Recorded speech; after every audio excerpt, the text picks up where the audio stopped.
Hello प्यारे बच्चों, मैं प्रवीण और आप देख रहे हो द प्रवीण कोड, जहां हम मैथ के सभी कॉन्सेप्ट को डिकोड करते हैं। तो चलिए आज का लेक्चर हम शुरू करते हैं। तो देखिए चैप्टर नंबर 3 के हम एमसीक्यू कर रहे थे, उसी में आज का हमारा नेक्स्ट लेक्चर है। तो देखिए बेटा, वैसे क्वेश्चन नंबर 8 है पर आज का क्वेश्चन नंबर फर्स्ट है। रेखिक समीकरण युग्म a माइनस बी बराबर 2 एवं a प्लस बी बराबर 2 का एक हल है। देखो आपको दो इक्वेशन दे रखी है, एक दे रखी है a माइनस बी बराबर 2 और एक दे रखी है a प्लस बी बराबर 2। इन दोनों इक्वेशंस को आपको सॉल्व करना है और x यानी a और b की वैल्यू आपको गिवन करनी है। तो सबसे पहले हम इक्वेशन नंबर फर्स्ट लिख लेते हैं, a माइनस बी बराबर 2। इक्वेशन नंबर फर्स्ट हो गई। दूसरी इक्वेशन है a प्लस बी बराबर 2 और ये इक्वेशन नंबर सेकंड हो गई। अब इन दोनों को हम सॉल्व करेंगे। देखो एक संख्या प्लस की है और एक संख्या माइनस की है, तो इसे हम विलोपन पे सॉल्व कर लेंगे, विलोपन विधि से, और जोड़ने पे हल कर लेंगे। तो देखो जब इसे हम लिखेंगे, देखो b माइनस का और b प्लस का ये दोनों कट गए, तो इधर क्या बचा, a और a मिला के कितना हुआ बेटा 2a, और 2 और 2 मिला के कितना हुआ 4। तो a इजकल टू जब आप निकालोगे तो ये निकल के आएगा 4/2। तो a इजकल टू निकला आपका 2। तो a की जो वैल्यू मिली है, a इजकल टू मिली है आपको 2। अब हम क्या करेंगे, a का मान किसी भी समीकरण में रख दो। a का मान समीकरण 1 में, या आप इक्वेशन फर्स्ट में रख दीजिए या इक्वेशन सेकंड में, दोनों में से आप किसी में रख सकते हो। तो हमने किस में रखा, इक्वेशन फर्स्ट में। इक्वेशन फर्स्ट कौन सी है रही, तो एक ही जगह पे क्या लगाओगे, तो यहाँ लिखोगे 2 माइनस बी बराबर हो जाएगा 2। यहाँ से लिखेंगे माइनस बी बराबर 2 माइनस 2। तो माइनस बी बराबर 2 में से 2 गए 0, तो बी इजकल टू बी कितना आ जाएगा 0। अब हमें अपने ऑप्शन में देख लेना है जहां a बराबर 2 हो और b बराबर 0। देखिए ऑप्शन नंबर पहला a बराबर 0 गलत, क्योंकि हमारा a बराबर 2 है। b बराबर 0 गलत। तीसरा b बराबर 0 है, b बराबर 0 है। a बराबर कितना है, 2। a बराबर कितना है, 2। तो ऑप्शन नंबर सी आपका एकदम करेक्ट आंसर हो जाएगा। तो नेक्स्ट क्वेश्चन देखिए बेटा, इसमें कह रहा है किस रेखिक समीकरण का एक हल x बराबर 2 और y बराबर 3 है। देखो कोई समीकरण है, उसमें कह रहा है x बराबर 2 और y बराबर 3 का हल है। तो हम क्या करेंगे, x बराबर 2 x की जगह पे पहले समीकरण में रख के देखेंगे, फिर y बराबर 3 x की जगह y की जगह पे रख के देखेंगे। अगर ये इसके बराबर आ जाता है, यानी LHS बराबर RHS आ जाता है, तो इसका हल है, अदरवाइज नहीं। तो हम पहली वाली इक्वेशन में रख के देख रहे हैं सबसे पहले। तो जब हम पहली वाली इक्वेशन में रखेंगे 2 × 2, x की वैल्यू कितनी है बेटा 2, तो 2 रखेंगे। उसके बाद प्लस 3 y की वैल्यू कितनी है 3, इजकल टू कितना था 13। 2 2 जा कितने हो जाएंगे बेटा 4, और 3 3 जा कितने हो जाएंगे 9, इजकल टू कितना होगा 13। 9 और 4 दोनों मिलाओगे तो कितने हो जाएंगे भैया 13, दोनों को ऐड करोगे और इजकल टू कितना हो जाएगा 13। तो यहाँ पे क्या हुआ, left hand side is equal to right hand side, यानी LHS बराबर RHS। तो ऑप्शन नंबर कौन सा सही हो जाएगा, ऑप्शन नंबर पहला एकदम सही हो जाएगा। अगला क्वेश्चन देखिए, यदि x प्लस 3y बराबर 6, तो x व y के मान होंगे। यानी इक्वेशन दे रखी है आपको x प्लस 3y बराबर 6, ये आपकी इक्वेशन है। आपसे पूछा गया है x और y की वैल्यू। जैसे अभी हम इस सवाल को कर रहे थे, लगभग वैसा ही सवाल है। तो पहले हम x की जगह पे 0 रख के देखेंगे, फिर 6 रख के देखेंगे। अगर ये बराबर आ जाए तो ठीक है, नहीं तो कोई बात नहीं। फिर दूसरा ये रखेंगे, फिर ये रखेंगे, ये रखेंगे। अब इनमें जौन सा जो बराबर आ जाएगा वही हमारा आंसर होगा। तो सबसे पहले हम क्या कर रहे हैं, ऑप्शन नंबर ए ले रहे हैं। कौन सा ऑप्शन ले रहे हैं, ऑप्शन नंबर ए में क्या दे रखा है, x बराबर 0, तो यहाँ पे हम क्या रखेंगे 0 प्लस 3 और मल्टीप्लाई y की वैल्यू कितनी है 6 इजकल टू कितना था 6।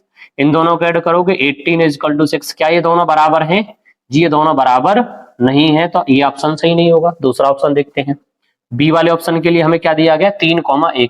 तो x की वैल्यू कितनी है, यहाँ दे रखी है हमें 3, तो 3 लिखेंगे, प्लस 3 मल्टीप्लाई y की वैल्यू कितनी है बेटा 1, तो 1 रखोगे, बराबर कितना है 6। 3 एकन 3 बराबर 6। 3 और 3 को ऐड करोगे कितना हुआ 6, 6 बराबर 6। तो 6 बराबर 6 किस किस पॉइंट पे आ रहा है, यानी a बराबर 3, यानी x बराबर 3 और y बराबर 1। तो इसके जो आंसर होंगे 3,1 होंगे, यानी x बराबर 3 और y बराबर 1। नेक्स्ट क्वेश्चन देखिए बेटा, एक भिन्न का अंश उसके हर हर के 2 गुने से एक अधिक है। यदि हर में 3 जोड़ दिया जाए तो भिन्न का मान 1 हो जाता है। तो भिन्न ज्ञात करिए। सवाल में दो चीजें होती हैं, एक होता है अंश और एक होता है हर। तो हम सबसे पहले ले लेते हैं हर बराबर x। हमने मान लिया माना हर बराबर x और दूसरी वैल्यू मान ली अंश बराबर।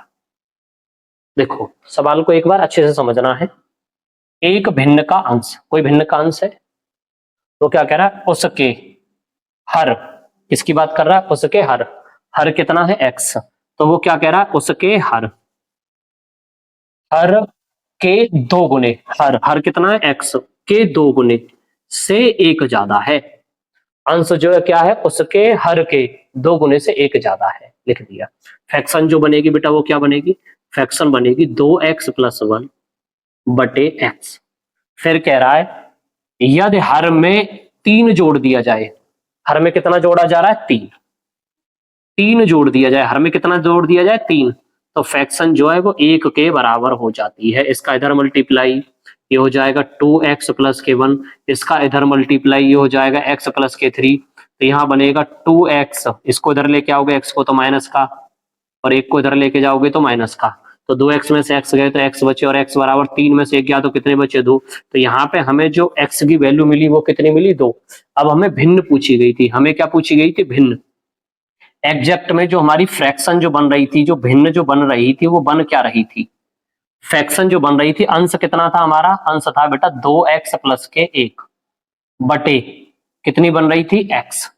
ये बन रही थी एग्जैक्ट हर जोड़ने से पहले। तो हमें क्या करना है, x की वैल्यू कितनी निकल के आई, 2, 2 मल्टीप्लाई 2 प्लस के 1 और बट्टे कितना हो जाएगा, 2, तो 2 दूनी 4 और 1 5, तो हमारा आंसर आ जाएगा बेटा 5 बटे 2। कहीं ऑप्शन है 5 बटे 2 दिखाई दे रहा है, जी बिल्कुल दिखाई दे रहा है, ऑप्शन नंबर डी, और यही आपके सवाल का एकदम सही आंसर है। तो नेक्स्ट क्वेश्चन चलते हैं अगला। अगले क्वेश्चन में बोला गया है एक भिन्न का मान, कोई भिन्न है उसका जो मान है वो 3/5 है, कोई फ्रैक्शन है उसका मान 3/5 है। भिन्न का मान एक करने के लिए, भिन्न का मान एक करने के लिए अंश में क्या जोड़ा जाए। देखो फ्रैक्शन जो होती है वो बटे के रूप में होती है, फ्रैक्शन के रूप में होती है, यानी p बटे q के रूप में होती है। तो हमने मान लिया, माना ये जो नंबर है ये फ्रैक्शन के रूप में ही है, 3/5 क्या है, एक भिन्न है, हमने ये बात मान ली, भिन्न है।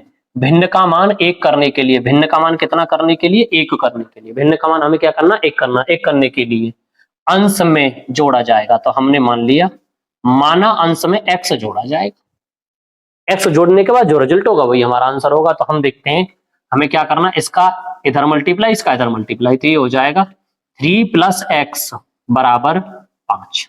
यहां से लिखेंगे x बराबर 5 - 3, तो x बराबर निकल के आ जाएगा 2, क्योंकि 5 में से 3 गए तो कितने बचे बेटा, 2। तो आपका आंसर कितना आ जाएगा, 2, यानी b बराबर 2, यानी आप अंश में कितना जोड़ दें बेटा, 2 जोड़ दें, तो भिन्न का मान कितना हो जाएगा, 1 हो जाएगा। नेक्स्ट क्वेश्चन देखिए, समीकरण 3x प्लस के 2y बराबर 6 तथा y बराबर 0 का हल होगा। अभी जो किया था उसी तरीके से है। तो सवाल में दे रखा है 3x प्लस के 2y बराबर 6, तो आप y बराबर क्या लगाओगे, 0, तो जो मान मिलेगा वो किसका आएगा, x का। तो हम क्या करेंगे, 3x प्लस 2 गुणा y की वैल्यू कितनी है, 0, बराबर कितना होगा, 6। तो 3x बराबर कितना हो जाएगा, 6, और x बराबर कितना हो जाएगा, 6/3, और 3 से जब 6 में भाग दोगे तो x बराबर कितना आ जाएगा, 2। तो अब आपको ऐसे ऑप्शन ढूंढ लेने हैं जहां x बराबर तो 2 हो और y बराबर 0 हो। ऐसा कोई ऑप्शन दिखाई दे रहा है, x बराबर 1 y बराबर 0 गलत, x बराबर 2 और y बराबर 3 एकदम सही, यानी ऑप्शन नंबर कौन सा सही हो जाएगा, बी। नेक्स्ट क्वेश्चन देखिए, यदि पिता और पुत्र की आयु का योगफल 40, हम यहां पे मान लेते हैं, माना, हमने मान लिया, माना पिता की आयु, पिता की आयु, पिता की आयु बराबर x। दूसरा मैंने मान लिया पुत्र की आयु, पुत्र की आयु, पुत्र की आयु बराबर मान ली y। पिता की आयु इक्वल टू x और पुत्र की आयु इक्वल टू y। दोनों का योग 40 है, दोनों का योगफल यानी दोनों का योग, पिता और पुत्र दोनों का योग किसके बराबर है, 40 के बराबर। एक क्वेश्चन पहले हो गए, दोनों का योग कितना है, 40। फिर कह रहा है अंतर, अंतर कितना है 20, किन का अंतर, दोनों का, यानी x माइनस वाई बराबर कितना हो जाएगा 20। ये क्वेश्चन आपकी बनी सेकंड।